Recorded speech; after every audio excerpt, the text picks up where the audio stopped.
Good morning. I'm meteorologist Dave Epstein. It is Tuesday, the 28th of April. Let's get to the weather wisdom for today.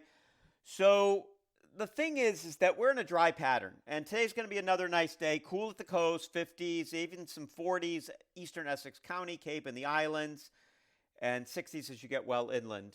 Lots of sunshine, maybe a few clouds in the afternoon. Then tonight we cloud over, temperatures down to 30s inland, mid to upper 30s though, 40s at the coast.